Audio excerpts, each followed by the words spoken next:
D'accord. Cheikh Oudiamé Bathily, il le disait tantôt, Soumaïla, que depuis que ce léger report a été annoncé, les autorités se sont murées dans un silence. Mais est-ce que ça n'a pas été le cas au niveau de la classe politique aussi? Est-ce que vous ne pouviez pas alerter depuis qu'on a annoncé ce léger report sur cette situation?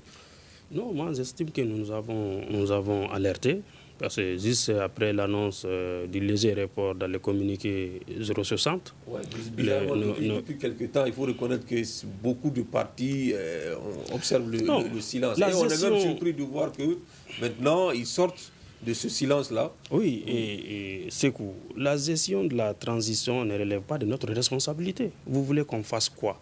Nous, on a été là durant 3 ans et 8 mois durant que nous accompagnons les autorités de notre manière. Parce que nous nous sommes dit quand même qu'accompagner n'est pas aussi les bénis, oui. Accompagner n'est pas aussi que je suis d'accord avec tout. Tous. Nous avons fait des propositions, nous avons fait des critiques, c'est vrai. Mais lorsqu'il y a eu les aéroports, nous avons communiqué là-dessus et nous nous sommes indignés. Nous avons aussi dit qu'il y a des inquiétudes, nous avons des inquiétudes par rapport à ces aéroports. C'est pourquoi au tout début, moi je disais que les autorités pouvaient anticiper. Parce que s'il y a une vision derrière, gouverner c'est prévoir. Vous avez le président de la transition à l'époque a pris un décret numéro 0335 qui a fixé la durée de la transition à 24 mois. Maintenant, le gouvernement sort à quelques mois de cette échéance pour dire qu'il y aurait un léger report. Et d'ici la date, le gouvernement devait anticiper en organisant une concertation avec les forces vives de la nation, pas que la classe politique. Parce que certains ne comprennent pas aussi, même ces mouvements de ces 2 jours-là, ce n'est pas que la classe politique. Si c'était uniquement la classe politique, on allait dire que ah oui, ce sont les politiques seulement, ils ne se soucient que des élections. Mais il y a des forces sociales dedans, il faut les reconnaître aussi. C'est des gens pour la plupart qui ne participent même pas, qui ne sont pas candidats à des élections, mais qui veulent que notre pays retourne dans l'ordre normal. C'est ça la réalité que les gens veulent camoufler ou nier. Et par rapport à la réunion plutôt avec les PM, je voudrais quand même rappeler... Pourquoi vous boudez ces réunions? Non, ce n'est pas le fait qu'on boude. Ce n'est pas le fait de ça. Il y a une manière.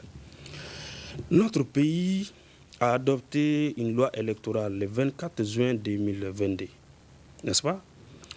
Dans cette loi électorale, en son article 4, c'est bien clair dedans que la mise en place des cadres de concertation entre l'administration, la classe politique et la société civile relève de l'autorité indépendante de gestion des élections, qui est l'AISE. Donc je rappelle à Louto que nous ne voulons pas la violation des lois de la République. On ne peut pas voter des lois et les violer après. Parce que nous avons dit que par le passé, vous avez combattu des régimes qui faisaient des violations, qui ne respectaient pas leurs engagements. Mais vous venez faire pire encore, vous voulez que les gens se taisent sur ça. C'est ça la réalité. Et le Premier ministre, peut-être, a voulu jouer le rôle de l'AISE. Et c'est pourquoi, moi, j'en veux à l'autorité indépendante des élections, qui s'est résumée en une caisse comme ça, des résonances, je ne sais pas, mais qui ne se manifeste pas. Depuis sa mise en place, il n'y a eu que des activités qui sont tous des points de presse. Toutes des points de presse. Et le dernier point de presse, l'AISE a dit que très rapidement, il va convier les forces vives de la nation à une concertation. Et depuis jusqu'à maintenant, il n'y a pas eu cette rencontre-là. Donc ça, c'est la première faute.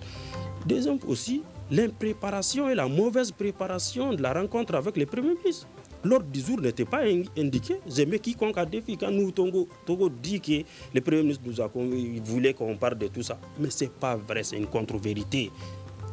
On dit dans la lettre, dans la première rencontre, il n'y a pas eu, on a vu la lettre sur les réseaux sociaux. On ne nous a pas envoyé de correspondance. Pour les 2 dernières, nous avons reçu des correspondances, mais dans ça, c'est écrit rencontre d'échange.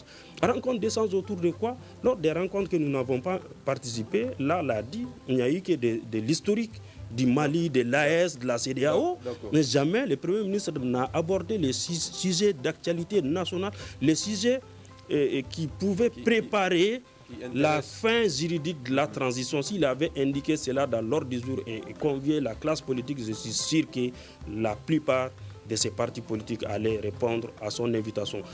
Un dernier point. En août 2021, Au niveau du cadre dont mon parti assure la présidence en exercice actuellement, nous avons envoyé une correspondance au Premier ministre en août 2021 pour demander à les rencontrer, pour échanger sur les questions d'actualité.